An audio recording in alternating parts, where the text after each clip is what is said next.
Hello' everyone. আজি মই আপোনালোকক খুব ইজি প্ৰচেছত এটা বটল হোল্ডাৰ বনাই দেখুৱাম। আপোনালোকে খুব সহজতে শিকিব পাৰিব। এয়া চাওক ফ্ৰেণ্ডছ, মই বটলৰ চাইজ অনুসৰি ক্ৰছছিট ডিজাইনটো 1 ৰ' দি ৰাউণ্ড কৰি বনাই ল'লোঁ। মই এতিয়া এই ৰাউণ্ডটো চাইজ ক'ব নোৱাৰোঁ, কিয়নো সকলোৰে বটলৰ চাইজ বেলেগ। সেইবাবে সকলোৱে নিজৰ ইচ্ছা অনুযায়ী চাইজটো বনাই ল'ব। মই আপোনালোকক আজি একদম ইজি ডিজাইনত এটা বটল হোল্ডাৰ বনাই দেখুৱাইছোঁ। এইটো ডিজাইন সকলোৱে সহজতে শিকিব পাৰিব। যিসকলে নতুন বিগিনাৰ তেওঁলোকৰ বাবে এই ডিজাইনটো দিছোঁ।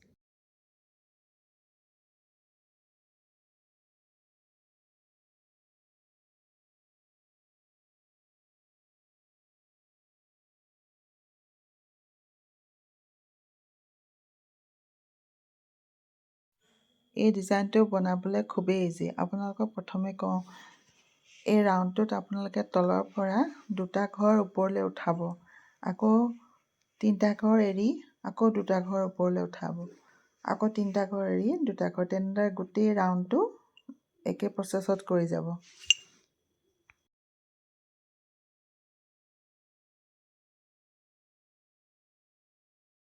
আকৌ ছেকেণ্ড ষ্টেপটো, যিটো মাজত চেইন হৈ আছিল, সেই চেইনডালৰ ওপৰত আকৌ আপোনালোকে 2টা ঘৰ উঠাব, আকৌ চেইন 3টা ঘৰ লৈ চেইন বনাব, আকৌ 2টা ঘৰ উঠাব চেইনৰ মাজত, আকৌ 2টা ঘৰ, 3টা ঘৰ এৰি আকৌ 2টা ঘৰ উঠাব। তেনেদৰে একে প্ৰচেছত গোটেই ৰাউণ্ডটো কৰি কৰি ওপৰলৈ গৈ থাকিব।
আৰু এতিয়া আপোনালোকে বটলৰ চাইজ অনুসৰি 2টা ৰ' কৰি ক্ৰছছিটটো ওপৰলৈ বনাই গৈ থাকিব।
এতিয়া চাওক বটল হোল্ডাৰটো বনোৱা হৈ গ'ল।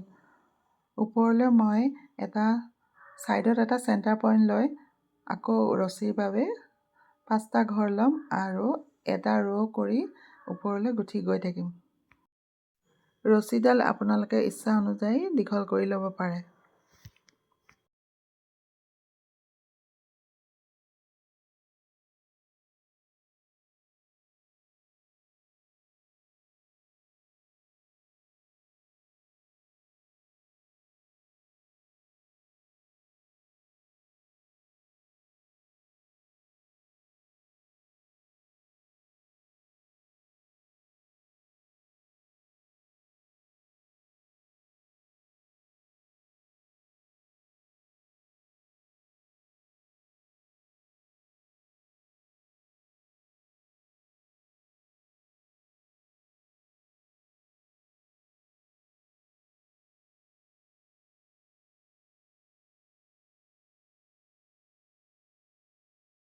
এতিয়া মোৰ বটলৰ ওপৰ ছাইডটো চাপ খাই থকাৰ বাবে মই ওপৰত এডাল ৰছী লগাই দিছোঁ, যাতে দেখিবলৈও সুন্দৰ দেখে।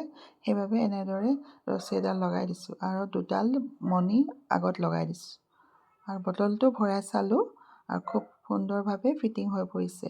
আৰু ওপৰতো মই ঢিলা হৈ থকাৰ বাবে এনেদৰে ৰছীৰে টাইট কৰি বান্ধি দিছোঁ। এয়া চাওক, মোৰ ৰেডি হৈ গ'ল মোৰ বটল হোল্ডাৰটো। খুব সহজতে আৰু ইজি ডিজাইনত আপোনালোকক বনাই দেখুৱালোঁ। আপোনালোকে খুব সোনকালে শিকিব পাৰিব আৰু এটা সুন্দৰ বটল হোল্ডাৰ বনাই ল'ব পাৰিব ঘৰতে। আজিলৈ বাই ফ্ৰেণ্ডছ। পুনৰ আকৌ নতুন নতুন ডিজাইন লৈ আপোনালোকৰ ওচৰলৈ আহিম। মোৰ ভিডিঅ' চাই যদি ভাল লাগিল, লাইক, শ্বেয়াৰ এণ্ড ছাবস্ক্ৰাইব কৰি দিব ভিডিঅ'টো।